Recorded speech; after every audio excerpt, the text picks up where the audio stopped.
बघा, लास्ट पिरियडला आपण सृष्टी मोनेरा आणि सृष्टी प्रोटिस्टा बघितली. आपण आता सृष्टी फंगी बघणार आहोत. सृष्टी फंगीमध्ये आपल्याला एक ॲक्टिव्हिटी दिलेली आहे. Take a moist piece of bread or bhakri and keep it in a container with the lid of 2-3 days. After 2-3 days, a fine cotton thread like a tuft is found growing on the surface of the bread. Prepare a temporary mount of a few thread from these culture and observe it under the microscope. म्हणजे आपल्याला काय करायचं आहे, एक ब्रेडचा किंवा भाकरीचा तुकडा घ्यायचा आहे ओलसर असा, आणि तो एका कंटेनर म्हणजे डब्यामध्ये ठेवायचा आहे. झाकण लावून घ्यायचं त्याला. लीड म्हणजे काय, झाकण पाहिजे. 2-3 दिवसासाठी ठेवल्यानंतर 2-3 दिवसानंतर आपण तो डबा उघडायचा आहे, तर आपल्याला कापसासारखे तंतू इथं दिलेले आहे बघा. कॉटन थ्रेड लाईक अ टप म्हणजे असे कापसासारखे थोडेसे असे कण आपल्याला, केसासारखे कण आपल्याला दिसून येतील. आणि मग ते जर आपण मायक्रोस्कोप खाली त्याचं जर ऑब्झर्वेशन केलं तर आपल्याला अशा प्रकारची थोडक्यामध्ये फिगर दिसेल बघा. त्या फिगरची नावं पण दिलेली इथं बघा. सॅप्रॅजियन म्हणजे बीजाणुधानी इथं दिलेले आहे बघा. कॉलमेला म्हणजे स्तंभिका इथं दिलेले आहे बघा. ॲपोफिसिस म्हणजे स्फितिका इथं दिलेले आहे बघा. हायफा म्हणजे भूस्तरिका. इथं रायझॉइड्स म्हणजे मुलाब.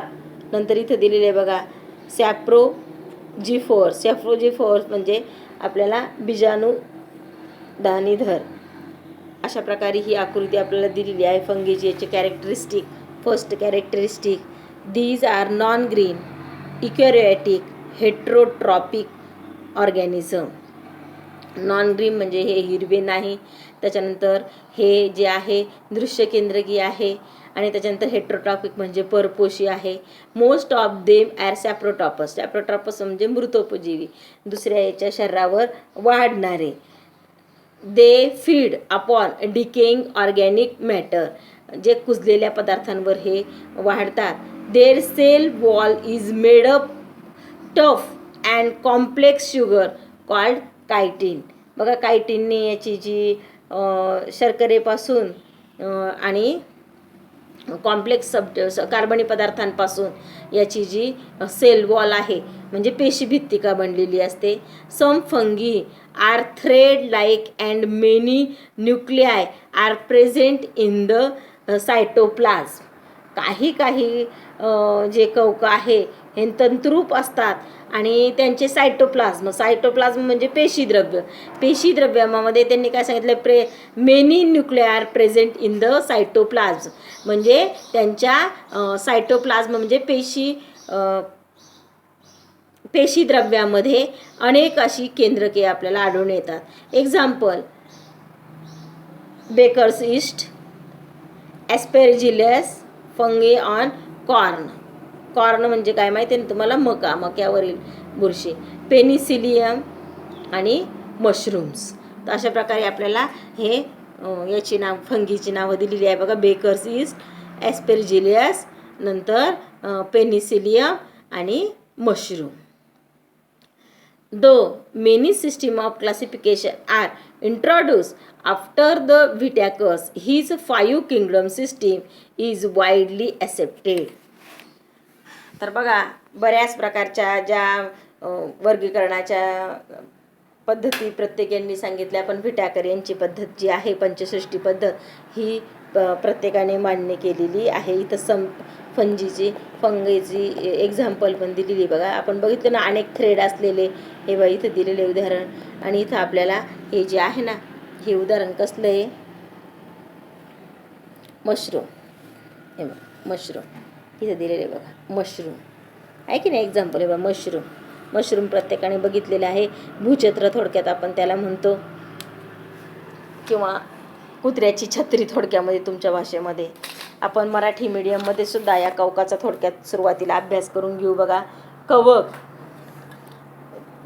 थोडक्यात याची कृती मग अशी मी सांगितल्या पद्धतीने, पावाचा किंवा एक भाकरीचा ओलसर तुकडा घ्यायचा, तो एका डबीत ठेवायचा, 2-3 दिवस डबी झाकून ठेवायची आणि नंतर उघडायची, तर कापसासारखे पांढरे तंतू आपल्याला वाढलेले दिसतील. आणि ते तंतू काचपट्टीवर त्याचं निरीक्षण केल्यानंतर आपल्याला अशा प्रकारची बुरशीची आकृती थोडक्यामध्ये दिसते. ही बुरशीची आकृती प्रत्येकाने काढायची आहे.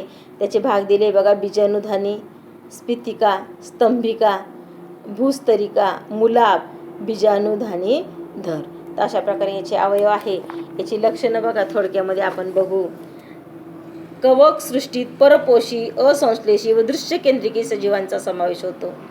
बहुसंख्य कवके मृतोपजीवी आहेत, कुजलेल्या कार्बनी पदार्थांवर जगतात. हे परपोषी आहेत, असंश्लेषी आहे आणि दृश्य केंद्रिकी आहे. त्याच्यानंतर हे मृतोपजीवी आहे, म्हणजे कुजलेल्या अन्नपदार्थ कार्बनी पदार्थांवरही जगतात. तिसरं बघा, कवकांची पेशी भित्तिका कायटिन या जटिल शर्करेपासून बनलेली आहे.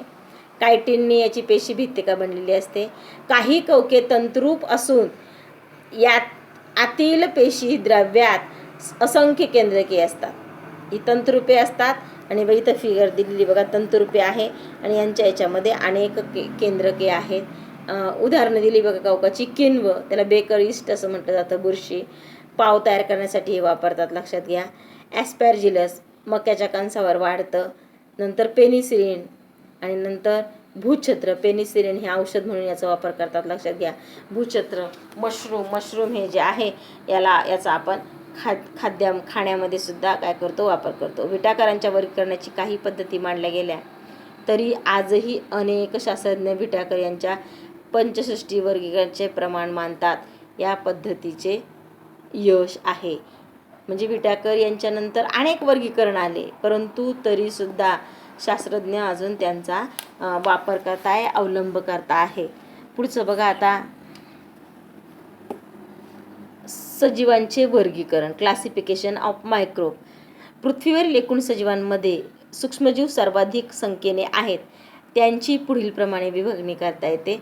सजीवांची वर्गीकरण कशा अजून वेगळ्या पद्धतीने केलेली बघा. सूक्ष्मजीव, आदिकेंद्रकी, दृश्य केंद्रकी. सूक्ष्मजीवांचे दोन प्रकार पडतात, आदिकेंद्रकी आणि दृश्य केंद्रकी. आदिकेंद्रकीमध्ये फक्त जीवाणूंचा समावेश होतो. दृश्य केंद्रकीमध्ये सुद्धा आदिजीवी, कवके आणि शैवाल यांचा तिघांचा समावेश होतो. बघा सेमीमध्ये जर आपण बघितलं तर क्लासिफिकेशन ऑफ मायक्रो ऑर्गॅनिझम. इथं मायक्रो ऑर्गॅनिझम त्याचं दोन याच्यामध्ये रूपांतर होतं. एक म्हणजे प्रोट्रायोटिक्स, इकोरायोटिक, प्रोकॅरियोटिक, इकोरायोटिक. नंतर प्रोकॅरियोटिकमध्ये पहिला जो प्रकार पडतो म्हणजे बॅक्टेरिया आणि इकोरायोटिकमध्ये प्रोटिस्टा, फंगी आणि अल्गी असे 3 पार्ट पडतात. तर अशा प्रकारे नंतर इथे एक आपल्याला प्रमाण दिलेले बघा. With reference to size of microbes, remember 1 metre equal to 10⁶ micrometre. 1 metre म्हणजे 10⁻⁴ मायक्रोमीटर आणि 1 मीटर म्हणजे 10⁹ नॅनोमीटर. लक्षात ठेवा, दोन्ही याच्यामध्ये सूक्ष्मजीवांचे आकारासंदर्भात प्रमाण दिलेलं आहे बघा. हे 1 मीटर बरोबर 10⁻⁴ मायक्रोमीटर आणि 1 मीटर बरोबर 10⁹ नॅनोमीटर. गाळलेल्या जागेमध्ये वगैरे अशा प्रकारचे प्रश्न येण्याची शक्यता आहे. आता त्याच्यातला पहिला जो प्रकार आहे बघा, आपण सूक्ष्मजीवांचा आदिकेंद्रिकीमधला पहिला प्रकार सूक्ष्मजीव मायक्रोऑर्गॅनिझम्स, युकॅरियोटिक आणि इथं बॅक्टेरिया. त्याचा पहिला प्रकार जीवाणू म्हणजे बॅक्टेरिया. त्याचा आकार जो आहे तो 1 मायक्रोमीटर टू 10 मायक्रोमीटर आहे. एकच पेशी स्वतंत्र सजीव म्हणून जगते. काही वेळा बरेच जीवाणू एकत्र येऊन वसाहती बनवतात. एकच पेशी स्वतंत्र सजीव म्हणून जगतो किंवा काही वेळी बरेच जीवाणू एकत्र वसाहतींच्या स्वरूपात जगतात. दुसरं बघा, जीवाणू पेशी आदिकेंद्रकीय असते. पेशीत केंद्रक व पटलयुक्त अंग नसतात. पेशी भित्तिका असते. आदिकेंद्रिकीय असतात, पेशी केंद्रक, पटलयुक्त अंग आणि पेशी भित्तिका असते. प्रजनन बहुधा द्विखंडी भवनाने म्हणजे एका पेशीचे 2 भाग होऊन होतं. प्रजनन म्हणजे एका पेशीचे दुसरी पेशी तयार होताना द्विखंडी भवनाने एकेचे 2 भाग होऊन होतात. अनुकूल परिस्थितीत जीवाणू प्रचंड वेगाने वाढतात व 20 मिनिटात संख्येने दुप्पट होऊ शकतात. म्हणजे जर परिस्थिती त्यांना वाढण्याला अनुकूल मिळाली तर मात्र ते दुप्पट वेगाने वाढतात आणि त्यांचं संख्येमध्ये वाढ करतात. मग बघा, आजार जर आपल्याला एखादा आला तर प्रचंड वेगाने आपल्या शरीरामध्ये या बॅक्टेरियाची संख्या वाढत असते. आपल्याला काही जीवाणू दाखवलेले आहे. त्यातलं पहिलं बघा, गोलाणू, दंडाणू, दंडगोलाणू, दंडाणू, स्वल्प विरामाकृती आणि सर्पिलाकार. गोलाणू, गोलाणू, दंडाणू, स्वल्प विरामाकृती आणि सर्पिलाकार. बघा बॅक्टेरिया सेमीमध्ये आपण लगेच बघून घेऊ. याची साईज जी आहे 1 micrometre to 10 micrometre. Unicellular, independent, parasitic organism, sometime many bacteria together from colonies. मग अशी आपण बघितलं युनिसेल्युलार आहे म्हणजे एकपेशी आहे, इंडिपेंडंट स्वतंत्र आहेत, सायटिक ऑर्गॅनिझम आहे म्हणजे स्वतंत्र जगणारे सजीव एका ठिकाणी आढळून येतात.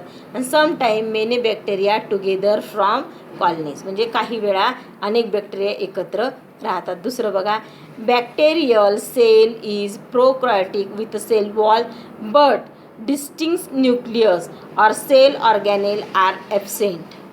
बघा प्रोकॅरियोटिक म्हणजे काय, आदिकेंद्रकी. हे आदिकेंद्रकी आहे, यांच्यामध्ये सेल वॉल असते पण न्यूक्लियस मात्र न्यूक्लियस म्हणजे काय, पेशी केंद्रक हे नसते. आणि काही सेल ऑर्गॅनेल म्हणजे पेशी अंगके आपल्याला आढळून येत नाही. They reproduce by simple binary fission. Binary fission म्हणजे द्विखंडी पद्धतीने त्यांचं काय होतं, रिप्रोडक्शन म्हणजे प्रजनन होतं. In favourable condition bacteria grow vigorously and can double their number in 20 minutes. जर योग्य अशी परिस्थिती बाय